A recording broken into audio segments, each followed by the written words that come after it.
दोस्त हैं आली हजरत मुजीबुर रहमान शामी साहब, तो एक बड़ा तासुफ का इजहार कर रहे थे। अर्ली मॉर्निंग कॉल आई तो कह रहे थे कि देखिए क्या एक चीज़ आ गई कि पाकिस्तान के अंदर अक्रॉस द बोर्ड पाकिस्तान के सियासतदानों में विजन नहीं है और कोई लगता नहीं है कि कोई एक जो है कोई स्कीम ऑफ थिंग्स के साथ फिर रहा हो, किसी के पास कोई ये हो कि इस मुल्क को बुरहान से नक्शा हो के यूं चलना है, एक वही उठा के दो पात, ना इधर ना उधर। अब करप्शन के अंदर आप अब देखें, नाम देखें, अब ये माहौल 1993-1990 में नहीं था। 1993-1990 में कहा जाता था भाई साहब, बात वो कराची की उससे मतलब रिलेटेड है कि ये अच्छा नहीं, अभी इस पे करप्शन पे 53 पे जो 53 पे 93 कह रहे हैं आप, 93 और 90 अच्छा, और उसके अंदर इस जो पे बात करते हैं। वैसे 53 भी सोचने वाली बातें हैं, लेकिन एक वक्फे के बाद इंशाल्लाह हाजिर होते हैं जी।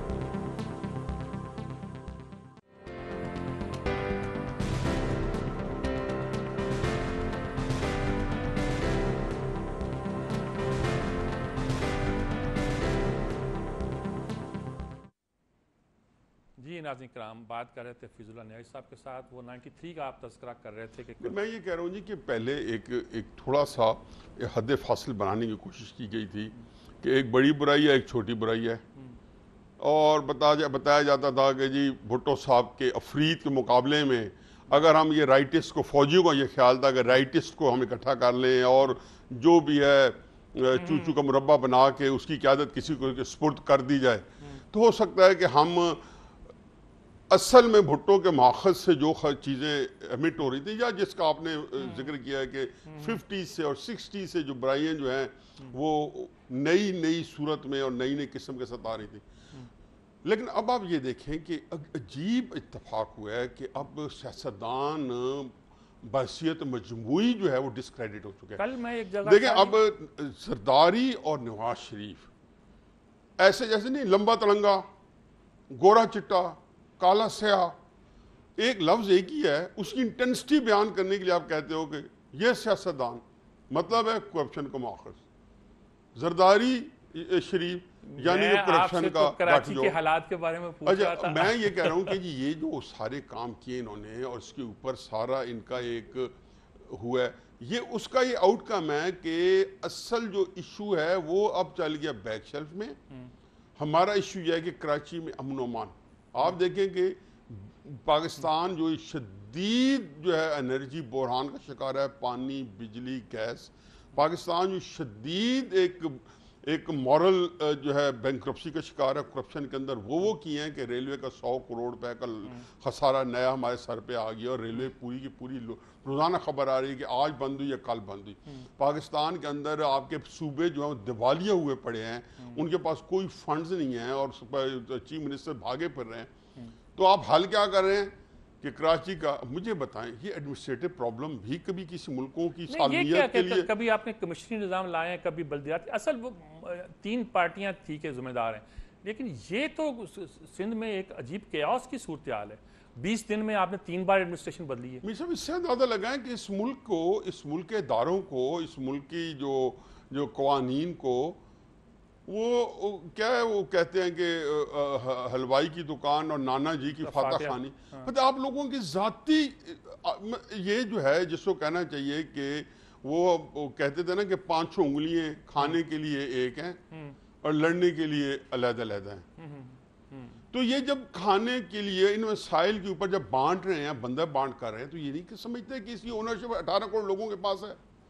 ये जो मामे आ गए हैं पाकिस्तान के क़यादत करने के लिए और हमारे गम के अंदर ये जिसको देखो दुबला हुआ जा रहा है और जिसको देखो, तो इससे ये क्राइसिस मेरे नज़दीक जो आपने कराची का मसला बताया, ये आप हाईलाइट कर रहे थे अभी आपके बड़े अच्छे तरीके से अपने उसमें, तो कराची का ये कोई मसला नहीं है। मसला तो ये है कि ये जो जराइम पेशा लोग सियासतदानों के टोलों के जरिए से आ गए हैं और धोखाधड़ी के ऊपर भी, इनके ऊपर तो दफ़ा 144 आम सिंपल लगा के किसी का थानेदार को दे दें तो ये सारे झूठ दफ़ा 144 में पकड़े जाएं। अच्छा, मैं 2 बातें और भी आज मैंने जिक्र की थी जब तज़किरा करना चाहता हूँ। एक तो खैर बरतानिया के हालात से आप वाकिफ़ हैं, आजकल जो वहाँ हो रहा है अनप्रेसिडेंटेड है।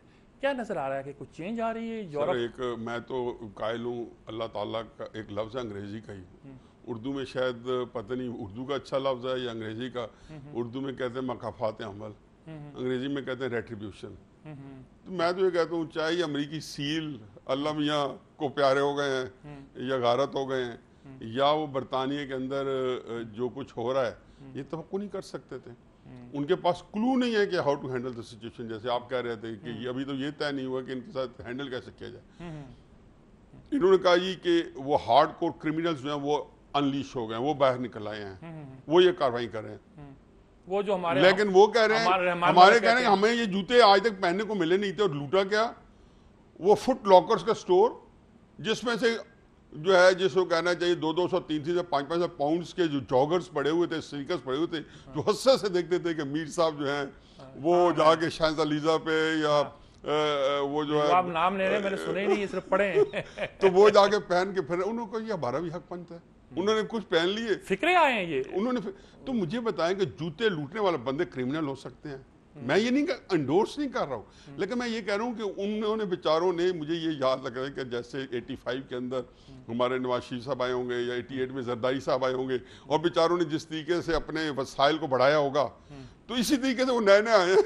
मैं और बड़ी मुश्किल से आपको बरतानिया ले गया था, आप फिर जरदारी और शरीफ पे आ गए। तो वो बड़ी मुश्किल से उन्होंने अपने आप को जो है ये फुट लॉकर्स के जूते जो है चोरी करने पे इत्तेफाक किया है। तो हार्डकोर क्रिमिनल्स नहीं है, ये बन जाएंगे।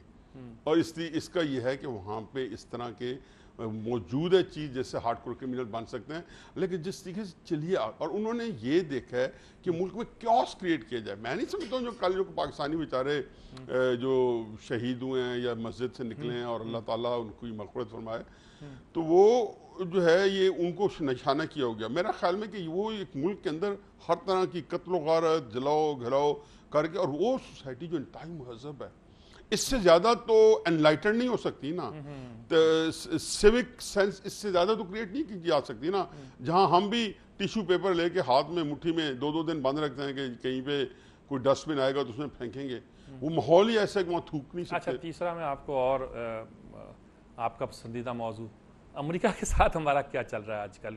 वो ड्रोन हमले भी कर रहे हैं, कियानी से मुलाकात भी कर रहे हैं, कहते हैं हमारे शहरियों को वीज़ा दो, पाकिस्तान कहता नहीं देंगे, कहते हैं ओरियन जहाज़ दे देंगे वगैरह वगैरह। ये क्या क्या है लव हेट रिलेशनशिप जो हमारी चल रही है?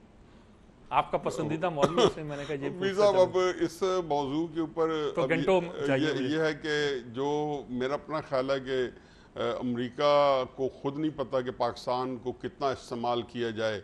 वो माइकल शोर ने लिखा था ना अपनी बुक में कि खुदा के वास्ते इतना ना इस्तेमाल करो कि मुल्क में बगावत आ जाए। तो पहली तो बात तो अमेरिका के अपने अंदर भी, अगर अमेरिका हमारे साथ ये जो सलूक कर रहा है उसकी कोई हदूद व कयूद नहीं है या कुछ हैं, तो उसकी वजह यह है कि खुद भी इस मामले में सोचते होंगे कि जैसे वो रोज़ाना खबर देते हैं जी एम्बेसी तो कहती है कि ना करें, लेकिन CIA नहीं मानता। CIA कहता है कि हमने पाकिस्तानियों को भड़का नहीं भड़काना। और आपने कहा जी DNA टेस्ट, तो वो 30,000 जो है ना फुट के ऊपर से DNA टेस्ट कर लेते होंगे कि ये हार्डकोर क्रिमिनल है, और बेचारे आज तक हमने उसको हिसाब नहीं मांगा। जो रेमंड डेविस के जो है बदले में हमारे 50 जो है बुजुर्गों को जो एक जगह इकट्ठे बैठ के जिरगा कर रहे थे, जिनका कोई ताल्लुक नहीं है एस्टेब्लिश्ड, उसके ऊपर ना उन्हें माफ़ी मांगी है ना उस लोगों ने इंडिविजुअली तो ये कहा है कि हम UN में भी जाएंगे और उसमें भी जाएंगे। मीर साहब, मैं आपको बताऊं बात, हम इस कौम के साथ सीरियस नहीं है। ये कमिश्नरी निज़ाम, ये जो आपके बाकी जो इश्यूज हैं, ये वो इश्यूज हैं कि जो आपको जाहिर करता है कि आप इस मुल्क के मसाइल के अंदर कितने संजीदा हैं। UN की अपनी रिपोर्ट के मुताबिक बताया गया है कि जो अमेरिका ने जो किया वो वार क्राइम्स हैं। अगर कोई गैरतमंद हुकूमत होती और बेगैरतों का टोला ना बैठा होता, जराइम पेशा, बिके हुए अमेरिका के गुलाम, टोडीज, उनके जूते चाड़ने वाले ना बैठे हुए होते, तो UN के अंदर ये उसी रिपोर्ट के ऊपर, UN की रिपोर्ट के ऊपर UN के अंदर चले जाते। मेरा ख्याल है कि इस अच्छे खूबसूरत नोट पर हम आज गुफ्तगू खत्म करते हैं, वरना तो कभी कहीं नहीं रुकेंगे। अब आप सुन रहे हैं किस वजाहत के साथ और क्लैरिटी के साथ विजुअल नाइज साहब इन तीनों इश्यूज़ पे बात कर रहे थे, और माशाल्लाह ये इन इश्यूज़ पे तो घंटों बोल सकते हैं। हमारे पास वक्त चूँकि कम होता है, इसलिए हमने इसको यहीं इंटरप्ट करके बात को ख़त्म किया है। इंशाल्लाह आइंदा भी इनसे मुलाकात होती रहेगी, गुफ्तगू होती रहेगी। वक्फ़ा लेते हैं, वक्फ़े के बाद हाज़िर होते हैं।